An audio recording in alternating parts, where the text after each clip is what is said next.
တကယ်လို့မိတ်ဆွေအချိန်ချင်းချစ်မိခဲ့တဲ့သူတွေသာတယောက်ပြီးတယောက်ပြောင်းသွားတယ်သူတို့ကမိတ်ဆွေကိုပေးခဲ့တဲ့နာကျင်မှုတွေ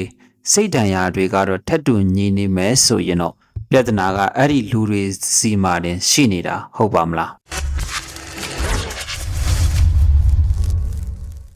ကျွန်တော်တို့ရဲ့အခြေအနေနဲ့ဆက်ဆံရေးတွေမှာငါဘာလို့အများအား round person တွေကိုပဲရွေးချယ်မိနေရတာလဲဒါမှမဟုတ်ငါကိုတကယ်တန်ဖိုးထားတဲ့သူနဲ့ဘာလို့စုံတွေးခွင့်မရတာလဲဆိုပြီးမိမိကိုယ်ကိုမေးခွန်းထုတ်ရင်းနဲ့လမ်းပြောင်းနေတဲ့သူတွေရှိနေကြပါလိမ့်မယ်။ခြေမှာပတ်ချလဲပြီးနာကျင်စရာတန်ရာထဲမှာပိတ်မိနေသလိုခံစားနေရတဲ့သူတွေအတွက်ဒီနေ့ကျွန်တော်စာအုပ်နှစ်ချုပ်လုပ်ပေးမယ့်စာအုပ်ကတော့ဇာတ်ဆရာ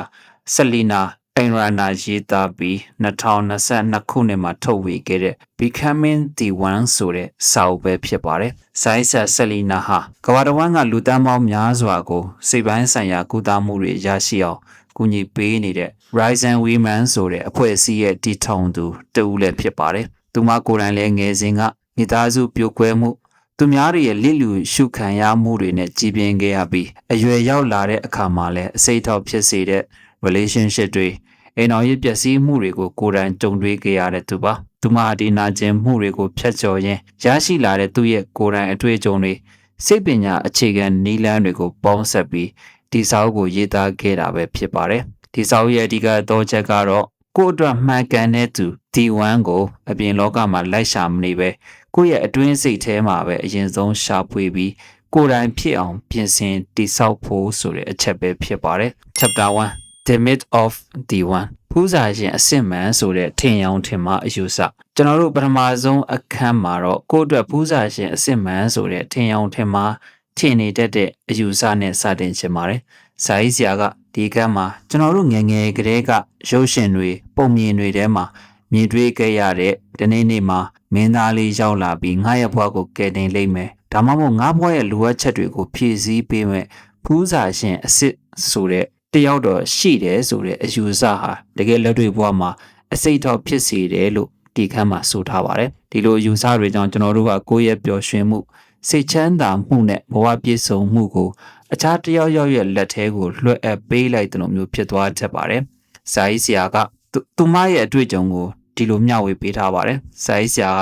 အသက်20အကျော်အရွယ်မှာသူမကိုကယ်တင်ပေးမဲ့သူလို့ထင်ရတဲ့မျိုးသားတယောက်နဲ့အလင်းစလိုအိမ်တော်ပြုတ်ခဲ့ပြီးမဲ့နောက်ဆုံးမှာအပြန်လည်မိခိုလုံးနဲ့ဆက်ဆံရေးကြောင့်လမ်းခွဲခဲ့ရပါတယ်ဒီဥမာကနေကျွန်တော်တို့သိရမှာကကိုအရင်မချစ်တတ်ပဲတခြားသူကိုလိုက်ချစ်နေရင်အဲ့ဒီအချစ်ကပိုင်ဆိုင်လိုမှုနဲ့မျောလင်းချက်တွေတိမ်များပြီးနာကျင်မှုတွေနဲ့ပဲအဆုံးသတ်ရတတ်တယ်ဆိုတာပါပဲဒါကိုစိတ်ပညာအရ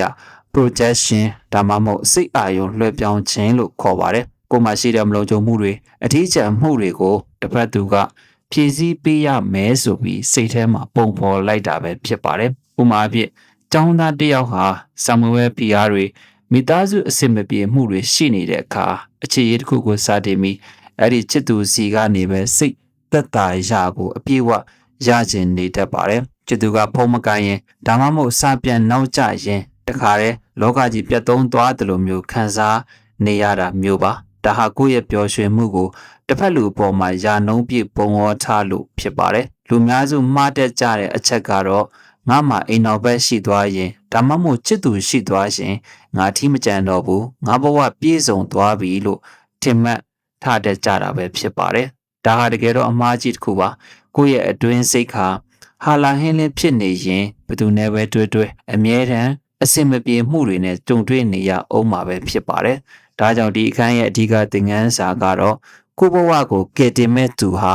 အပြင်ကတခြားသူမဟုတ်ပဲမိမိကိုယ်တိုင်ပဲဖြစ်တယ်ဆိုတာကိုလက်ခံနိုင်ဖို့ဖြစ်ပါတယ်။ရှောင်ကျဉ်ရမယ့်အမှားကတော့ကိုယ့်ရဲ့စိတ်ဓာတ်ရာတွေကိုအချစ်သစ်တစ်ခုနဲ့ဖုံးအုပ်ဖို့ကြိုးစားခြင်းဖြစ်ပြီးချက်ချင်းလှုံ့ဆော်ရမယ့်အဆင့်အနေနဲ့ကတော့ကိုယ့်ရဲ့ပျော်ရွှင်မှုကိုတစ်ဖက်လူစီကနေမျောလင့်နေတဲ့အချက်၃ချက်ကိုစာရွက်ပေါ်မှာချရေးပြီးအဲ့ဒီချက်တွေကိုကိုယ့်ဘာသာကိုဘယ်လိုဖြည့်ဆည်းရမလဲဆိုတာကိုစတင်စီစဉ်ဆောင်ရွက်ရမှာပဲဖြစ်ပါတယ်။ Chapter 2 Mapping your relationship blueprint အခန်းနဲ့သင်ရဲ့ဆက်ဆံရေးပုံစံချမ်းကိုရှာဖွေခြင်းဒီဒုတိယအခန်းမှာတော့စာရေးဆရာကကိုယ့်ရဲ့ relationship blueprint ဆိုတဲ့ကိုယ့်ရဲ့ relationship ပုံစံချမ်းကိုရှာဖွေဖို့လမ်းညွှန်ပြသထားပါတယ် ကျွန်တော်တို့အရွယ်ရောက်လာတဲ့အခါထားရှိတဲ့အခြေရေးပုံစံတွေဟာငယ်စဉ်ကလေးဘဝကမိဘတွေဒါမှမဟုတ်အုပ်ထိန်းသူတွေနဲ့ကြုံတွေ့ခဲ့ရတဲ့ဆက်ဆံရေးပုံစံတွေအပေါ်မှာအခြေခံပြီးပုံဖော်ထားတာပဲဖြစ်ပါတယ်။ဒါကိုစိတ်ပညာမှာ attachment theory ဆိုတဲ့တန်ရောစဉ် theory လို့ခေါ်ပါတယ်။မိဘတွေကကလေးတွေကို cute sign နဲ့နှွေးနှွေးထွေးထွေးပြုစုပြောထောင်ခဲ့ရင်အဲ့ဒီကလေးကကြီးပြင်းလာတဲ့အခါ secure attachment ဆိုတဲ့လုံခြုံစိတ်ချရတဲ့တွေ့တာမှုတွေရှိတတ်ပြီးတစ်ဖက်မှာတော့မိဘတွေကလွတ်လွတ်ရှုတာဒါမှမဟုတ်ချစ်လိုက်မုန်းလိုက်စိတ်မချရတဲ့ပုံစံမျိုးငယ်ငယ်တုန်းကပြုမှုခဲ့ရှင်တော့အဲ့ဒီကလေးဟာစိုးရင်ပူပန်လွန်းတဲ့တွေ့တာမှုဒါမှမဟုတ်ရှောင်ဖယ်တတ်တဲ့တွေ့တာမှုဆိုတဲ့ပုံစံမျိုးရှိနေတဲ့သူဖြစ်လာတတ်ပါတယ်။ဒါကြောင့်ဆရာကြီးဆရာကသူမရဲ့ငယ်စဉ်ဘဝအကြောင်းမှာသူမရဲ့မိခင်ဟာစိတ်မတည်ငြိမ်မဲ့ခဏပျောက်ကွယ်သွားတတ်တဲ့သူဖြစ်လို့သူမဟာကြီးပြင်းလာတဲ့အခါတစ်ဖက်လူကသူမကိုထားသွားမှာကိုအမြဲစိုးရိမ်နဲ့အစွဲလန်းကြီးသူတယောက်ဖြစ်လာခဲ့ပါတယ်။ဒါကြောင့်သူမဟာရှောင်ဖယ်တတ်တဲ့အမျိုးသားတွေနောက်ကိုပဲတကောက်ကောက်လိုက်မိနေခဲ့တာဖြစ်ပါတယ်။ဥမာအဖြစ်မိသားစုတွေထဲမှာလည်းဒီလိုမျိုးပုံစံမျိုးတွေအများကြီးရှိတတ်ပါတယ်။ဝန်ထမ်းတစ်ယောက်ဟာငယ်ငယ်ကမိဘရဲ့အမြဲတမ်းစူပူကြိမ်းမောင်းတာနှိုင်းရှင်တာခံခဲ့ရရင်ကြီးလာတဲ့အခါလုပ်ငန်းခွင်မှာလည်းဖြစ်ဖြစ်အခြေရေးမှာပဲဖြစ်ဖြစ်ကိုယုံကြည်မှုကင်းမဲ့ပြီးတခြားသူတွေရဲ့စိတ်တိုင်းကြဖြစ်အောင်လက်ရောနေတတ်ကြပါတယ်။တစ်ဖက်လူအလိုမကျမှာကိုအမြဲကြောက်ရွံ့နေတာဟာငယ်စဉ်ကမိဘတွေရဲ့ဒေါသကိုကြောက်ခဲရတဲ့ဇေယိုက်ကြောင့်ပဲဖြစ်ပါတယ်။ဒါပြင်လူတွေမှားတတ်တဲ့အချက်ကတော့လက်ရှိကိုယ့်ရဲ့အခြေရေးပြဿနာတွေကိုလက်ရှိချစ်သူကြောင့်ပဲလို့ထင်နေတတ်ကြတာပါ။တကယ်တော့ကိုယ့်ရဲ့စိတ်တန်ရာဟောင်းတွေကလက်ရှိကိုယ့်ရဲ့ချစ်သူနဲ့ကြုံတဲ့အခါပွင့်ထွက်လာတာပဲဖြစ်ပါတယ်။ဒါကြောင့်ကိုယ့်ရဲ့တွေ့တာမှုပုံစံကဘယ်လိုပုံစံမျိုးလဲဆိုတာကိုသေချာဆန်းစစ်ပြီးကိုယ်အမြဲတမ်းပြုမှုနေမိတဲ့ဆက်ဆံရေးပတ်တန်တစ်ခုကိုခြာရေးပြီးတော့အကောင်းဆုံးကိုရွေးချယ်ပြီးဆက်ဆံတတ်ဖို့လိုပါတယ်။ Chapter 3 Healing the Mother Wound အခန်း3မိခင်စီကရရှိခဲ့တဲ့စိတ်ဒဏ်ရာကိုကုသခြင်းဒီကမ်းမှာတော့တကယ်ကိုနက်နက်ရှိုင်းရှိုင်းခံစားရမယ်မိခင်စီကရရှိခဲ့တဲ့စိတ်ဒဏ်ရာကိုကုသခြင်းအကြောင်းကိုစာရေးဆရာကပြောထားပါတယ်။မိခင်ဆိုတာကျွန်တော်တို့လူလောကထဲကိုစတင်ရောက်ရှိလာချိန်မှာပထမဆုံးထိတွေ့ရတဲ့လုံခြုံရာအရေးအာဝါဒတစ်ခုပဲဖြစ်ပါတယ်။ဒါပေမဲ့ကိုယ့်ရဲ့အမေကိုယ်တိုင်ကစိတ်ဒဏ်ရာတွေအစင်မပြေမှုတွေရှိနေတဲ့အခါသားသမီးတွေအပေါ်မှာစိတ်ပိုင်းဆိုင်ရာလစ်လူရှုမှုတွေဖြစ်ပေါ်လာစေပါတယ်။ဇာရေးဆရာကရှင်းပြထားတာကတော့မိခင်စီကရတဲ့ဒဏ်ရာမာသာဝုန်းဟာသားသမီးတွေသားတွေအပေါ်မှာငါဟာချစ်ဖို့မထိုက်တန်ဘူးလားဆိုတဲ့အတွေ့အမျိုးဝင်လာစေတတ်ပါတယ်။မိခင်ဖြစ်သူကကိုယ့်ရဲ့ခံစားချက်တွေကိုအတိမတ်မပြပေးတဲ့အခါကိုယ့်ရဲ့ခံစားချက်တွေကိုဖုံးကွယ်ထားတတ်တဲ့အလေးချင်းရသွားတတ်ပါတယ်။ဥပမာဖြစ်လူဖွဲ့စည်းမှာမိဘကိုအပြစ်မပြောဖို့ဝင်လေးတကြပေမဲ့လက်တွေမှာတော့မိခင်ဖြစ်သူရဲ့စိတ်ဒဏ်ရာတွေကသားသမီးတွေစီတိတာစွာကူးဆက်တတ်ပါတယ်။ဥပမာဖြစ်စုံတီထွင်လုပ်ငန်းရှင်လူငယ်တယောက်ဟာအလုပ်တွေဘလောက်ပဲအောင်မြင်အောင်လုပ်ပြမိခင်ဖြစ်သူကမချီးကျူးပဲအပြစ်ပဲရှာနေတဲ့အခါ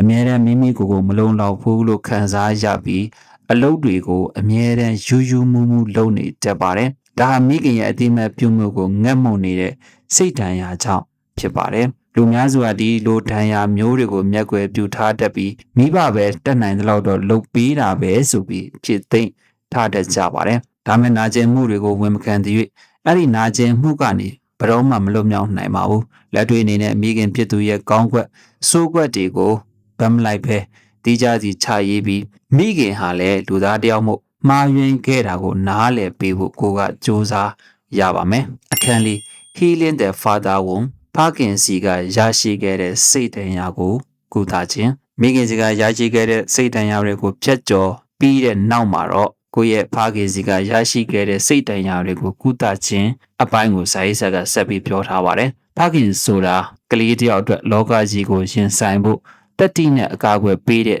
ပြရုပ်တစ်ခုလည်းဖြစ်ပါတယ်။ဖခင်ကအိမ်မှာရှိမနေတာဒါမှမဟုတ်စိတ်ပိုင်းဆိုင်ရာအရာအဝေးကြီးမှာရှိနေတာဆိုရင်ကလေးရဲ့လုံခြုံမှုကိုထိခိုက်စေတတ်ပါတယ်။ဒီဒဏ်ရာတွေဟာအထူးသဖြင့်ဆက်ဆံရေးတွေမှာကိုလိုချင်တဲ့အကာအကွယ်နဲ့တံမိုးထားမှုကိုမရနိုင်တော့ဘူးဆိုတဲ့အကြောင်းတရားဖြစ်ပြောင်းလဲသွားတတ်ပါတယ်။ဒါကြောင့်ဆရာကြီးဆရာကဖခင်စီကအတိမတ်ပြုမှုမရခဲ့တဲ့မိန်းကလေးတွေဟာကြီးပင်လာတဲ့အခါသူတို့ကိုလစ်လျူရှုတဲ့နိုင်လိုမင်းထက်ပြုတ်မှုတဲ့အမျိုးသားတွေနောက်ကိုလိုက်ပြီးဖခင်စီကမရခဲ့တဲ့ချစ်ချင်းမြတ်တာကိုအတင်းအဓမ္မတောင်းခံဖို့ကြိုးစားတတ်ကြပါတယ်။ဥမာအဖြစ်မြန်မာမိသားစုတွေမှာ ခင်များစုဟာအိမ်အောင်ဦးစီးအဖြစ်ရှာဖွေကျွေးမွေးရပေမဲ့သားသမီးတွေနဲ့ယင်းနှီးပွင့်လင်းစွာစကားပြောဖို့ခဲရင်တတ်ကြပါတယ်မြမမိန်းကလေးတူဟာသူမရဲ့မိဖခင်ဖြစ်သူကအိမ်မှာအမြဲတမ်းတိတ်ဆိတ်ပြီးစိတ်ဆိုးဒေါသလွယ်တတ်သူဖြစ်ခဲ့ရင်သူမရဲ့ခြေရည်မှလည်းချစ်သူဖြစ်သူကစကားနဲ့ပြီးစိတ်ဆိုးလာတဲ့အခါအလိုမဲ့တုံလို့ခြောက်ချပြီးအလိုလိုနေရင်ကိုယ်ဘက်ကတောင်းပန်နေမိတတ်တာတွေဖြစ်တတ်ပါတယ်။ဒါပြင်လူတွေမှားတတ်တာကဖခင်ရဲ့ပုံစံတိုင်းရှိတဲ့ချစ်သူဒါမှမဟုတ်အိမ်အောင်ဘက်ကိုရှာဖွေမိပြီးအဲ့ဒီသူကိုပြုပြင်ပြောင်းလဲဖို့စ조사တတ်ကြတာပဲဖြစ်ပါတယ်။တကယ်တော့တစ်ဖက်သူကိုပြောင်းလဲဖို့စ조사တာဟာမိမိကိုယ်ကိုပို့ပြီးနာကျင်စေုံပဲရှိပါတယ်။ဒါကြောင့်ကိုယ့်ရဲ့ချစ်သူကိုကိုယ့်ရဲ့ဖခင်တယောက်လိုပြုစုဆောင်ရှောက်ပေးဖို့မျှော်လင့်တာမျိုးကိုရှောင်ကျဉ်ပြီးမိမိကိုယ်ကိုကာကွယ်ဆောင်ရှောက်နိုင်စွမ်းရှိကြောင်းနေ့စဉ်သတိပြုရမှာပဲဖြစ်ပါတယ်။အခန်းက Reclaiming Your Inner Child မိမိရဲ့အတွင်းစိတ်ထဲကကလေးငယ်ကိုပြန်လဲကယ်တင်ခြင်းဒီကမ်းမှာတော့စာရေးဆရာကကိုယ့်ရဲ့ inner child ကိုပြန်လဲကယ်တင်ခြင်းအကြောင်းကိုပြောပြထားပါတယ်။ကျွန်တော်တို့အားလုံးရဲ့အတွင်းစိတ်ထဲမှာကလေးဘဝတုန်းကမပြေဆုံးခဲ့တဲ့မျောလင်းချက်တွေနာကျင်မှုတွေနဲ့အကြောက်တရားတွေကိုပွေးပိုက်ထားတဲ့ကလေးငယ်တယောက်ရှိနေတတ်ကြပါတယ်။ဒီ inner child ကိုလျှလူရှုထားတဲ့အခါကျွန်တော်တို့ဟာရွယ်ရောက်ပြီးသားလူကြီးတယောက်လိုမဟုတ်ပဲဒေါသထွက်တဲ့အခါကလေးတယောက်လိုစိတ်ကောက်တာငိုယိုတာစောင့်အောင်မိတတ်တာတွေလုံမိတတ်ကြပါတယ်။ဒါကြောင့်စာရေးဆရာကအခြေရေးမှပြဿနာတက်တဲ့အခါပေါက်ကွဲထွက်လာတာတွေဟာကိုယ့်ရဲ့အရွယ်ရောက်ပြီးသားစိတ်မဟုတ်ပဲနာကျင်နေတဲ့အတွင်းစိတ်ကဒဏ်ရာရနေတဲ့ကလေးငယ်သာဖြစ်တယ်လို့ဆိုပါတယ်။မြန်မာလူနေမှုဘဝထဲကဥမာတစ်ခုကိုကြည့်ရရင်ကုမ္ပဏီဝန်ထမ်းလူငယ်တယောက်ဟာလုပ်ငန်းခွင်မှာလုပ်ဖို့ကံဖက်တယောက်ကသူ့ရဲ့အကြံဉာဏ်ကိုသဘောမတူပဲညှင်းပယ်လိုက်တဲ့အခါအပြင်းနဲ့စိတ်ဆိုးပြီးအဲ့ဒီလူနဲ့စကားမပြောဘဲနေလိုက်ပါတယ်။ဒါကလေးဘဝတုန်းကမိဘတွေကကိုယ့်ရဲ့ကြံဉာဏ်ကိုပယ်ချပြီးကလေးမို့ဘာမှမသိဘူးလို့ပြောခဲ့တဲ့အပေါ်ခံစားခဲ့ရတဲ့နာကျင်မှုကပြန်လဲပွင့်ထက်လာတာပဲဖြစ်ပါတယ်။ဒါကြောင့်လူများစုဟာကိုယ့်ရဲ့ဒီလိုကလေးဆန်တဲ့အပြုတ်မှုတွေကိုငါးစိတ်ကဒီတိုင်းပဲဆိုပြီးတည့်ရသေးသတ်မှတ်ထားတတ်ကြပါတယ်။ဒါဟာမိမိကိုယ်ကိုတိုးတက်ဖို့လမ်းပိတ်လိုက်တာပဲဖြစ်ပါတယ်။စိတ်လိုရှားပြီးဒေါသထွက်လာတဲ့အခါချက်ချင်းတုံ့ပြန်ရမယ့်အစားအသက်ကိုပြင်းပြင်းရှူပြီးကို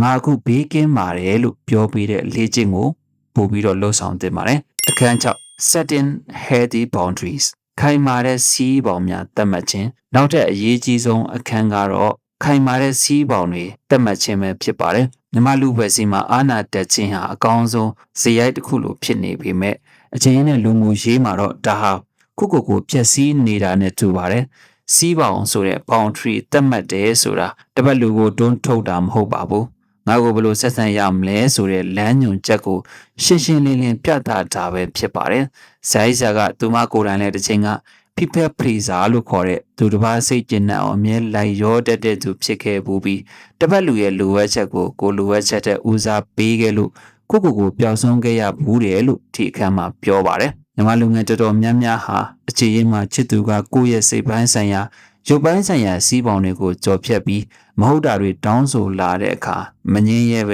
လိုက်ရောတတ်ကြပါတယ်။ဒါကြောင့်လုပ်ငန်းလုပ်နေတဲ့လူငယ်တယောက်ဟာအလုပ်တွေလမ်းအရန်ရှုံနေတဲ့ကြားတွေက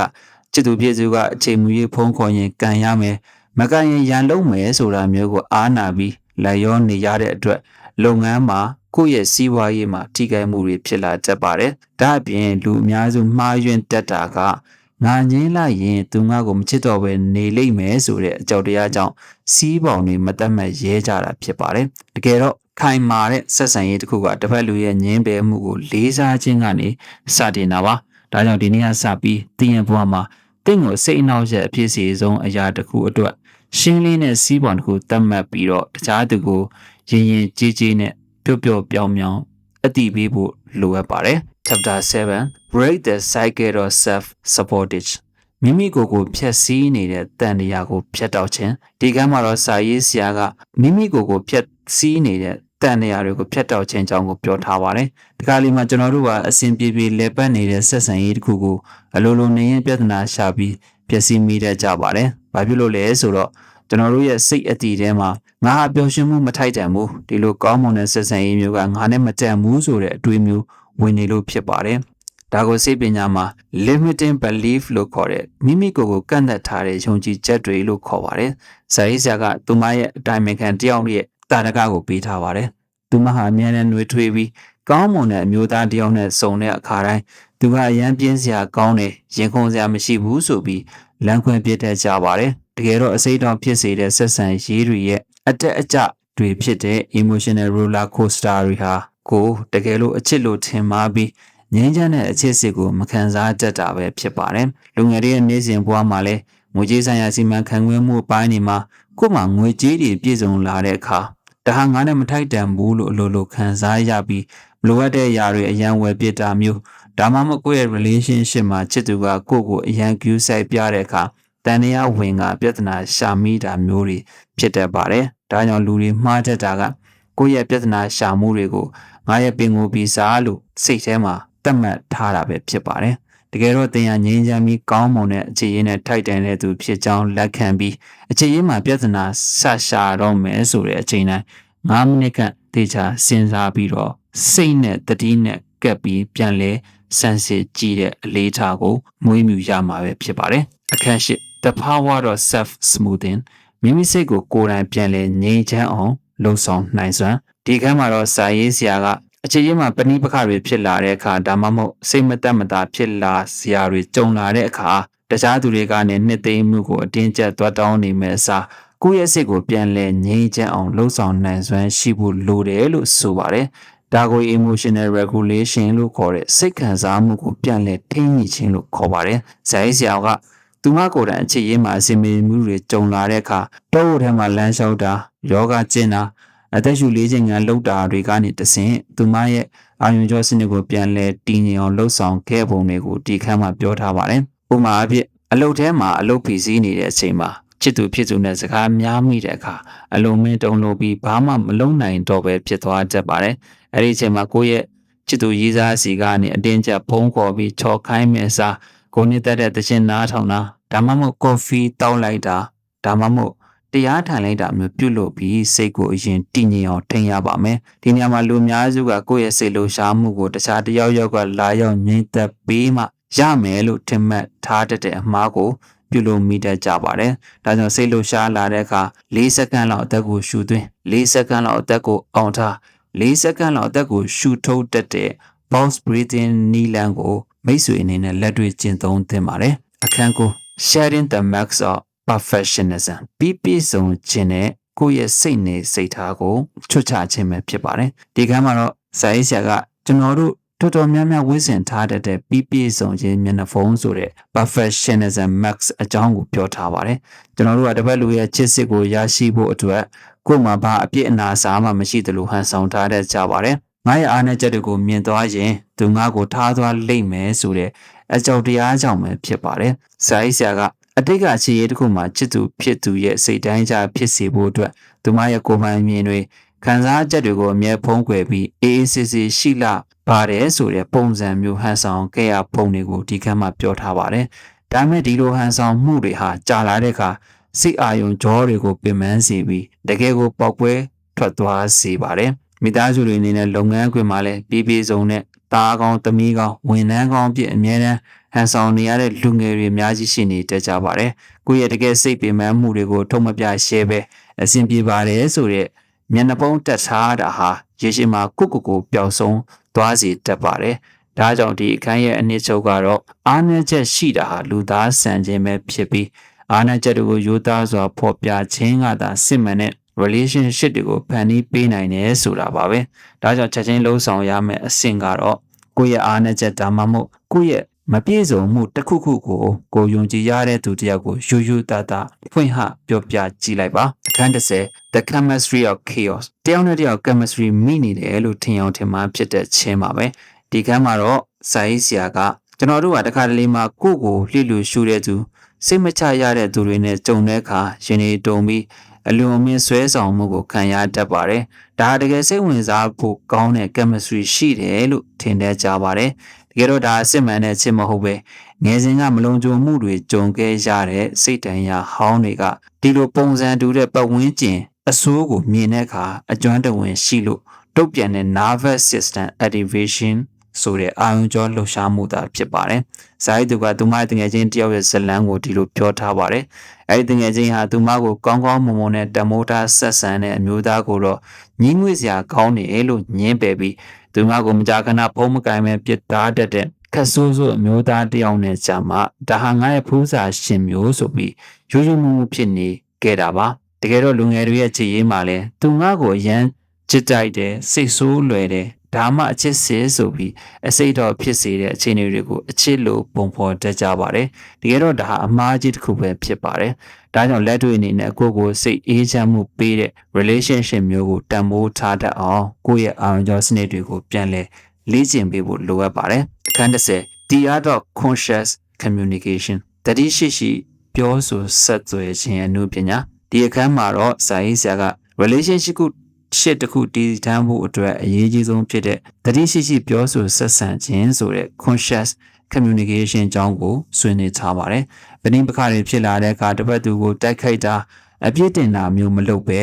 ကိုယ့်ရဲ့လိုအပ်ချက်ကိုရှင်းရှင်းလင်းလင်းဖော်ပြတတ်ဖို့လိုပါတယ်။ဒီကမ်းမှာစာရေးဆရာက I statement လို့ခေါ်တဲ့ငါရဲ့အမြင်ကိုအခြေခံပြီးပြောဆိုခြင်းအကြောင်းကိုရှင်းပြထားပါတယ်။ဥပမာအဖြစ်နင်ကအမြဲတမ်းငါ့ကိုလိလူရှုနေတယ်လို့ပြောမယ်စားနင်ဖုန်းမကင်တဲ့အခါငါစိတ်ထဲမှာအထီးကျန်သလိုခံစားရတယ်လို့ပြောင်းလဲပြောဆိုခြင်းမျိုးဖြစ်ပါတယ်။ဒါတစ်ဖက်လူကိုပြစ်တင်တာdefense mechanism ဆိုတဲ့ကာကွယ်ရေးဒီဇိုင်းကြီးတိစောက်စေမယ့်အစားကိုယ့်ရဲ့အတွင်းစိတ်ကိုနားလည်အောင်တရားခင်ပေးလိုက်လို့ဖြစ်စေပါတယ်။ဥမာပြလူငယ်စုံတွဲတွေကြားမှာပြဿနာတက်ရင်စကားမပြောဘဲအောင်ကြီးထားတတ်တာဒါမှမဟုတ်လူမှုကွန်ရက်ပေါ်မှာသွဲဝိုက်ပြီးစာသားတွေ post တွေတင်ပြီးရန်ရှာတတ်တာမျိုးတွေအများကြီးရှိတတ်ကြပါတယ်။ဒီလိုမျိုးအခြေအနေဟာဆက်ဆံရေးကိုပိုပြီးပြိုကွဲစေပါတယ်။ဒါကြောင့်လက်တွေ့ကျင့်သုံးရမယ့်အချက်အနေနဲ့ဒီလိုမျိုးပြဿနာတွေဖြစ်တဲ့အခါပဋိပက္ခတွေဖြစ်တဲ့အခါမှာ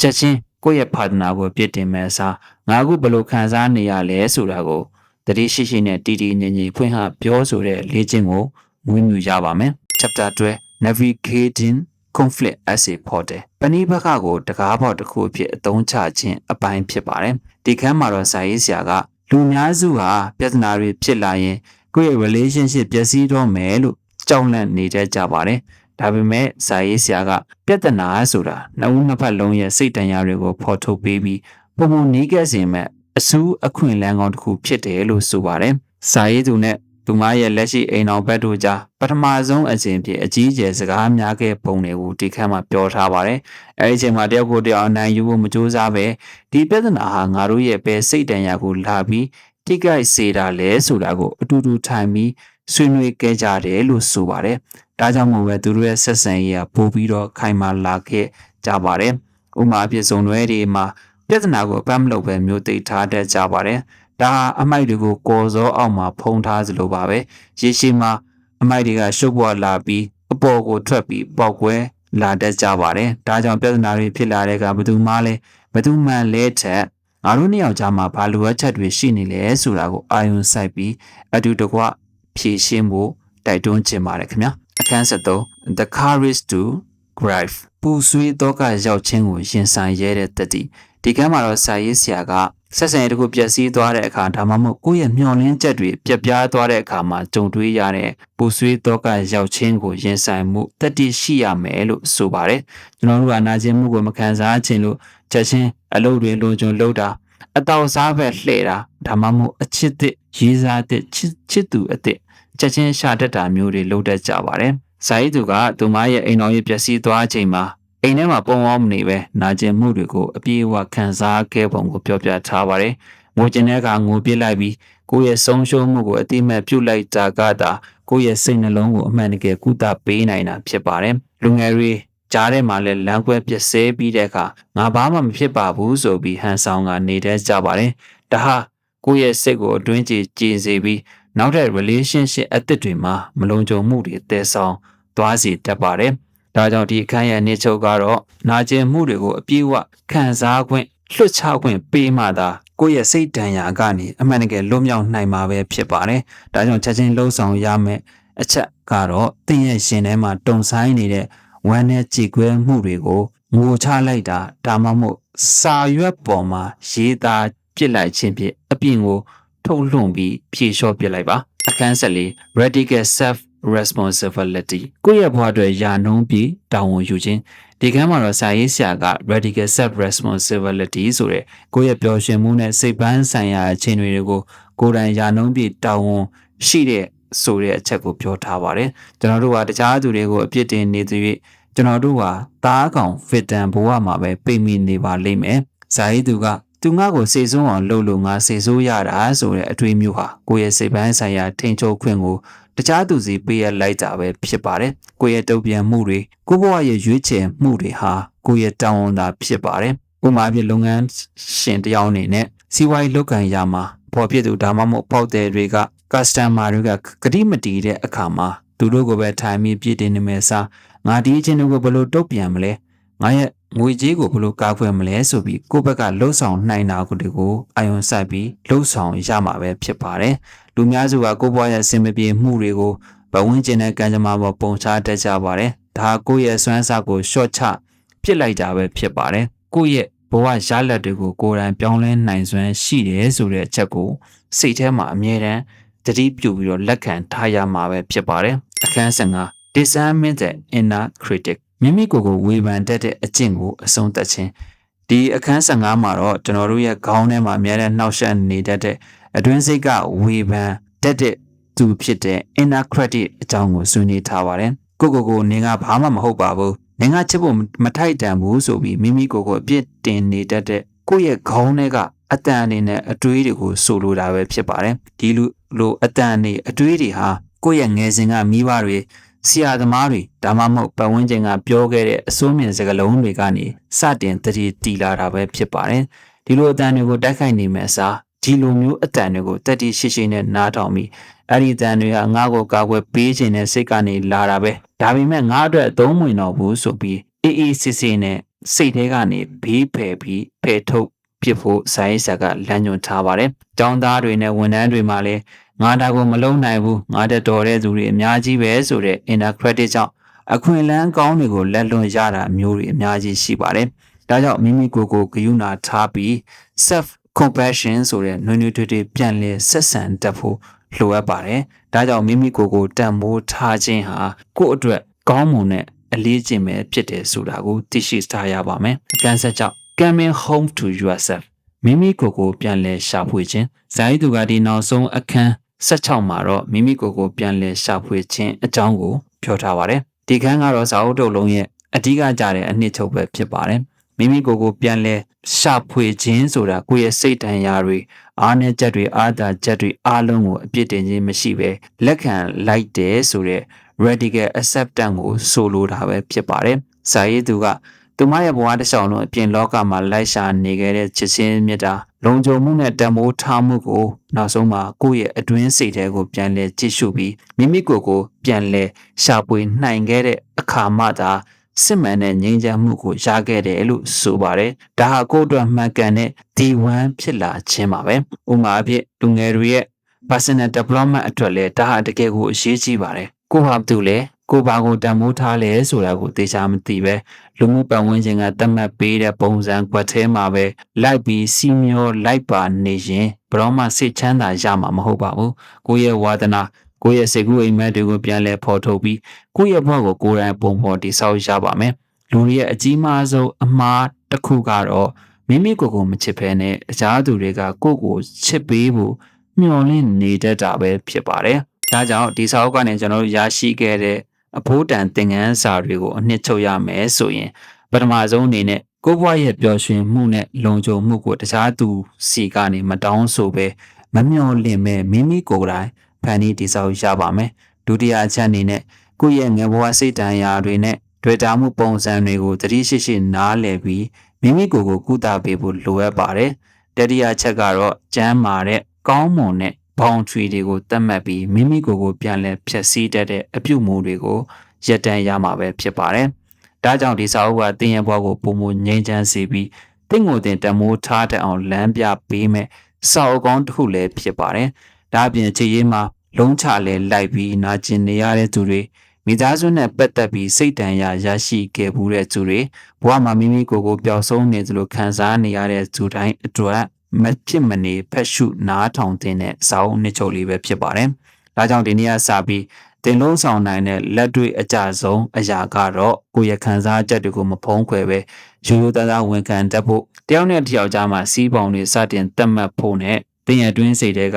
အေနာချိုင်းကိုကျူးဆိုင်ပေးဖို့ပဲဖြစ်ပါတယ်။ဒါကြောင့်တင့်ကိုတင်အချစ်ဆုံးဖြစ်ပြီးတော့တင့်ရဲ့ကိုယ်တိုင်ကိုတင်ချစ်တက်လာတဲ့နေ့မှာတင့်စီကိုကောင်းမွန်တဲ့ဆက်ဆံရေးတွေ relationship တွေအလိုလိုရောက်ရှိလာပါလိမ့်မယ်။ဒါကြောင့်မိတ်ဆွေဘွားရဲ့ T1 ဟာတင်ကိုယ်တိုင်ပဲဖြစ်ပါစေလို့ဆုမကောင်းတောင်းရင်းနဲ့ဒီနေ့ဗီဒီယိုလေးကိုဒီမှာပဲညီကုန်းချုပ်လိုက်ပါတယ်ခင်ဗျာ။နောက်ထပ်စိတ်ဝင်စားစရာ